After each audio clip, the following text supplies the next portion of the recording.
नमस्कार दोस्तों, कैसे हैं आप लोग। मेरा नाम सौरभ कुमार है और मैं आप लोग को यहाँ पर एम लक्ष्मीकांत का इंडियन पॉलिटी ऑब्जेक्टिव किताब पढ़ा हूँ, जो कि आपका एमसीक्यू की बेस्ट किताब है।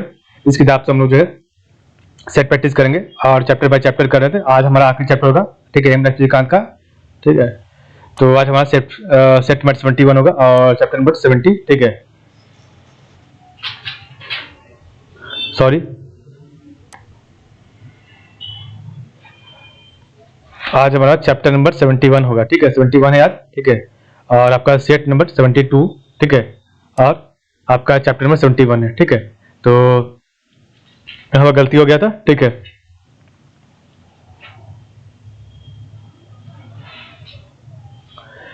तो हमारा चैप्टर नंबर 71, सेट नंबर 72। ठीक है, और इसमें हमारा पार्ट है, एक ही पार्ट पे इसको कंप्लीट करेंगे। ठीक है, आखिरी चैप्टर ये। ठीक है, तो आज आपका आखिरी चैप्टर है एम लक्ष्मीकांत का। ठीक है, इसके बाद आपका समाप्त हो जाएगा और इसमें हम विदाउट एक्सप्लेनेशन ओनली क्वेश्चन से देख रहे थे। ठीक है, तो देखिए आपका पार्ट 11, तो पार्ट 11 का ये चैप्टर नंबर 71 है। ठीक है, National Commission to Review the Working of the Constitution. ठीक है, इसका हमारा एमसीक्यू से प्रैक्टिस आज होगा। ठीक है, तो working of the constitution 71 number chapter, National Commission to Review the Working of the Constitution. तो पहला क्वेश्चन आपका है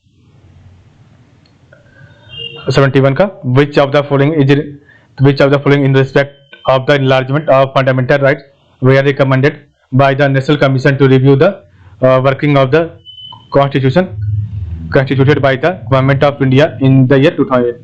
So which of the following in respect of the enlargement of fundamental rights were recommended by the National Commission to review the working of the constitution constituted by the government of India in the year 2000? तो option number 1, 2, 3 आपका सही है। ठीक है, तो every person has a right to respect for his private and family life, and every person has a right to leave the territory of India, and every citizen shall have the right to return to India. And आपका every person who has been illegally deprived to his of his right to life or liberty shall have an enforceable right to compensation. ये आपका सही है। ठीक है, तो which of the following in respect of the enlargement of fundamental rights were recommended by the National Commission to review the working of the constitution constituted by the government of India in the year 2000? Every person has a right to respect for his private and family life, and every person has a right to leave the territory of India, and every citizen shall have the right to return to India, and every person who has been illegally deprived of his right to life or liberty shall have an enforceable right to compensation. ठीक है, question number 2 है, which of the following were the main areas of concerns for the National Commission to review the working of the constitution constituted by the government of India in the year 2000? So which of the following were the main areas of the concern for the National Commission to review the working of the constitution constituted by the government of India in the year 2000? तो 2 correct answer option number D, 1, 2, 3 4 आपका सही है। तो electoral reform, union state relation, enlargement of fundamental right and administrative system and standard in public life. ठीक है, ये आपका चारों सही है। तो आपका electoral reform, union state relation, enlargement of fundamental rights and आपका जो है administrative system and standards in public life सही है। क्वेश्चन 3 है, who among the following was not a member of the National Commission to Review the Working of the Constitution constituted by the government of India in the year 2000? So who among the following was not a member of the National Commission to review the working of the constitution constituted by the government of India in the year 2000? Option number D, Somnath Chatterjee आपका नहीं था। ठीक है, बाकी आपके सोली J Saurabh ji और P S Sangma और आपके सी आर ईरानी थे। तो आपके मेंबर में Soli J Sorabjee, P S Sangma, C R Irani थे। क्वेश्चन नंबर 5 है, which of the following was, तो which of the following were suggested by the National Commission to review the working of the Constitution 2002? तो which of the following were suggested by the National Commission to review the working of the Constitution 2002? तो इसका right answer option number D, 1 and 3 only.